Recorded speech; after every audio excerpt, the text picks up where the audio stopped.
Ladies and gentlemen, please take your seats. Movie making is a difficult business, and it's one that you just have to be passionate about at no matter what level you're working at. And if you can hear the sound of my voice, that must mean you are in the seats with once again.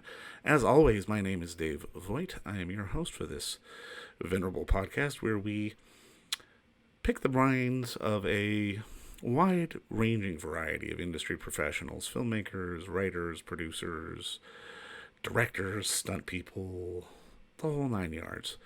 And we don't only talk about their current projects, but we look into what got them into the business, their insights on the business going forward, and everything else in between, and even the occasional fun question, which we try to throw in. But if you need to find where this podcast is being posted, you can always find us on Apple Podcasts. You can find us on Spotify Podcasts. Or you can subscribe to our YouTube channel where everything is archived over there at In the Seats. And as always, please don't forget to follow us on the social media at In the Seats or at It's Podcast One on Facebook, on Twitter, and on Instagram for all sorts of fun updates. And finally, please come to where it all started over at In the Seats, intheseats.ca, for all the latest and greatest movie news and reviews with our hardworking team who is getting the job done informing you on what to watch. On today's episode, or this episode as it were, we talk with writer-producer Kirstin Alexandre about new film Dead Reckoning, which is coming out on VOD on Friday, November 13th. And it is a film that is loosely inspired by the Boston Marathon bombing, but it's an interesting little sort of emotional action thriller that is done outside the Hollywood system and is done on a bit of a budget, and it's still incredibly well done. And we talked to Kirstin about the challenges of producing, the inspiration for the story, and so very much more, and we hope you enjoy. Now, I mean, obviously, first off, I just want to say thank you for the time today. I really do appreciate it. Not at all. Now, I mean, I guess my first question is because obviously, congratulations on the film, but you not only serve as producer, but you wrote the film as well. And while it's pulling from some real events, there's definitely it's happening in a bit of a sideways sort of universe. Can you sort of walk me through sort of the initial inspiration for why you want to tell this story? Right. So I was at the AFM a few years back, and I was trying to sell my novel. I'd converted into a screenplay, and I was trying to sell that. And I quickly realized I was trying to sell a $20 million historical fiction, which is probably the hardest thing to get money for and to launch a film. And I suddenly, my daughter was talking about the younger Boston bomber who was at UMass, and how shocked she was that people that she knew him. And suddenly this story just popped into my head of, how love can change so many things. His love for his brother. What if being a new American, what if he had fallen in love with one of the young women at UMass or somebody else? And going to Nantucket every summer, there's so many Eastern Europeans there. I thought, well, what if he'd fallen in love with somebody in Nantucket, like my own daughter? What would have happened? Would history have been changed? And I believe in the power of love. And so that's kind of what launched the story idea. And I mean, it really does bring up so many sort of complex ideas because, I mean, the pull of family is obvious, but when you're faced with these kind of real world conflicts and problems and sort of the pull between love and family, it creates for such a compelling dynamic. It does. And I do think, like Romeo and Juliet, the power of love when you're in your early 20s and mid 20s is just can definitely win you away from your family, even if it's a big family grouping. And that was sort of the message that I was trying to tell. And then the story turned into a thriller Now, when I found Andrei Barkoviak. wow, and he's I actually talked to him the other day. Lovely, Yeah. lovely man. Yes. Now, I mean, I'm always kind of curious because obviously you're the writer, but you served as a producer as well. And this is one thing that I always find kind of curious because producer can mean so many different things on so many different levels. And I'm kind of curious, was it always your intent to produce?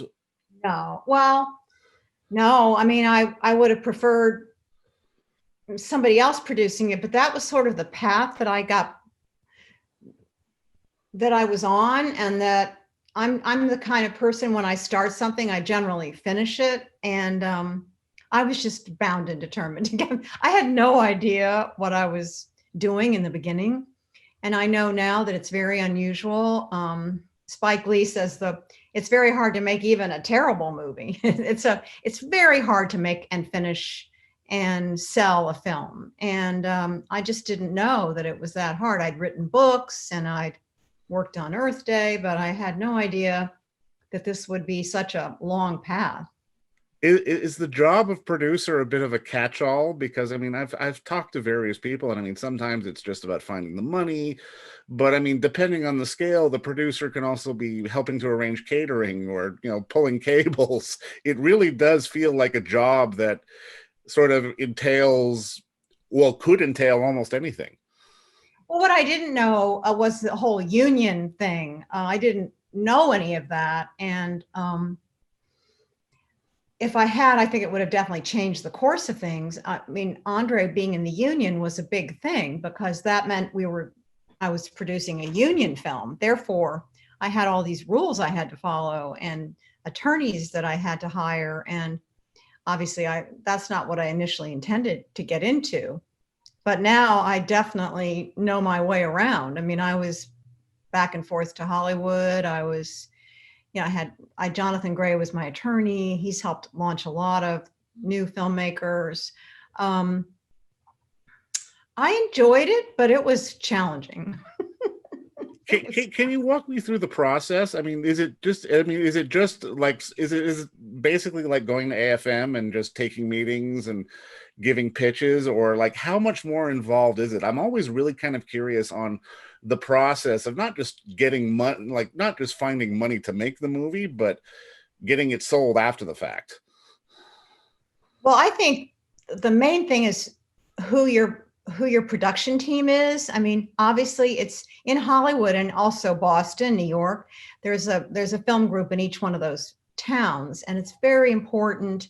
Your team is like what you're looking for, somebody who knows his way around how to produce. I lucked out. I found people that were able to help me and get it done and answer the questions as they come up. But I mean, for a new filmmaker, especially a writer, I think the best thing is to attach an actor first off to your project, and then you look for the producer. And I ended up doing a lot of the work myself. I mean, I was even trying to cast the movie myself.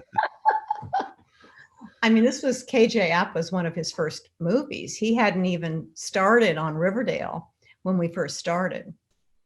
So we were lucky that way because he's a big star now. Scott Adkins is now a huge star in Europe. And, we had it was basically a lot of our stuff was out of Boston. There's a woman there, Angela Perry, who helped us cast the film. She's fabulous. I mean, she has launched so many new stars. One of the girls in the film, Devon Deep, she's been in so many new movies and she's going to be a big star. But I think after you've written your screenplay, don't think like I did that that's it. Now I'm done. Nuh-uh. Then you have to look. I think the next step is to go to the right attorney, and because you're going to need an attorney. And I went in the beginning to Ramo Law. They were very helpful. And Tiffany, who works at Ramo Law, helped me approach producers. And she sent me to some great producers. And I ended up choosing a team out of Nantucket because I was involved with a movie there called Gray Lady, Eric Dane's film. He was the lead actor. So, but I think the next step, write the screenplay, try and sell the screenplay if there is going to be a public AFM after the pandemic, or pitch it on the internet, and then go to an attorney and ask them for a minimal amount of money, or maybe if you do sell it, they get a fee to help you find the right producer. Well, and that's solid advice too, that a lot of people don't necessarily sort of think about, you know, when they have dreams of sort of writing their screenplay and telling a story.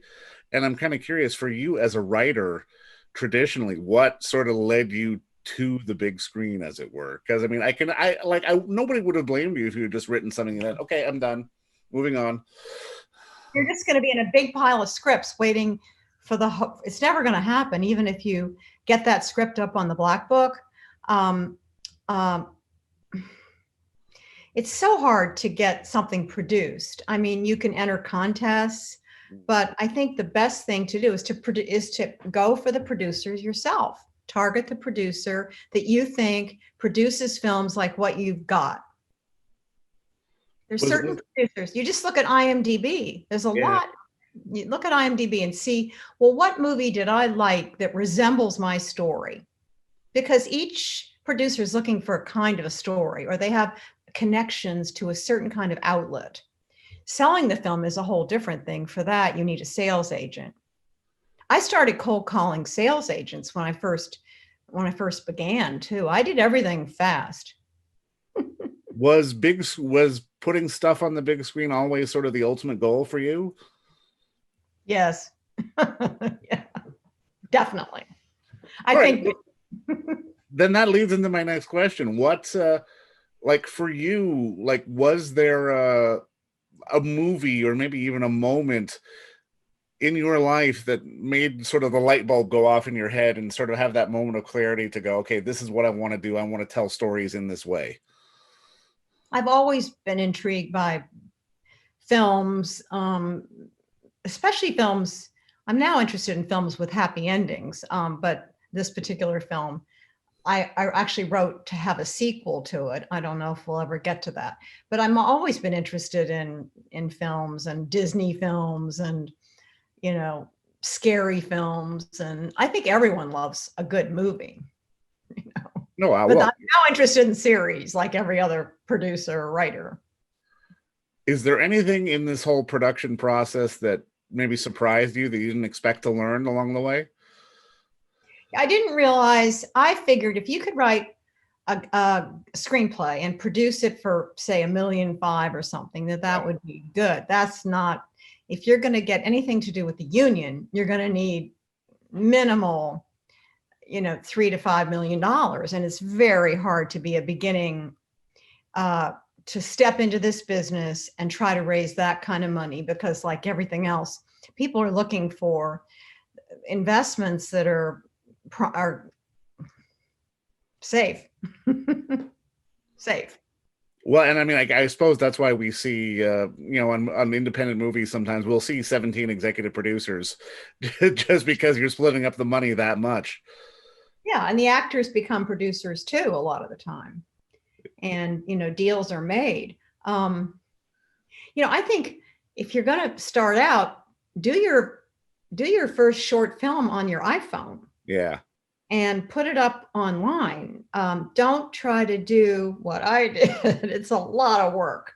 And, but I do think if you're going to try to get it on a short film or even a 91-minute film like ours is, you write the screenplay, you go to the lawyer, pay a little bit of money, you know, it could be a little bit of money, and say, can you connect me with a producer? If you like this screenplay, can you connect me to a producer who you think might help me out here? Give me some money. That can be done.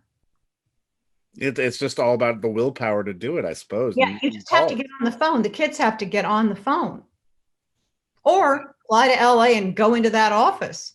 But not right now. That's hard to do right now. Well, yeah. Right? Does it all come down to not being afraid to hear no? Yeah, You're going to hear no. You're going to hear no, no, sorry. Thank you for sending. It's really about perseverance and being brave. I love that. Now, I mean, for you, if no wasn't a word in the English language and money wasn't an issue, what is a dream project for you? Well, so I'm interested in animals. I love wild animals. So I'm interested in saving them. I always have been. So for me, my next project is a project. It's a series called Dark Safari, where a couple is been hired by an older woman to travel the United States of America and embed herself with cruel people who are cruel to animals, like people that keep elephants. Oh, wow. In circuses or in car washes to wash people's windows. And this couple embed themselves with these individuals and act like they're in agreement with them. And then they take them out. I mean, not violently, but the animal always wins in my series. It's called Dark Safari. I'm pitching. I like that. I like that. That sounds great. Yeah. Now, I guess just to put a bow on all this, if there was one movie or one series that you could only, like, you were stuck with only one thing you could watch for the rest of your life, what would it be? Right now, that's out there right now, I really like Ozark, but I mean, I love the characters, even though it's not, I could never write anything like that, but I love the character development, the excitement, the twists and turns.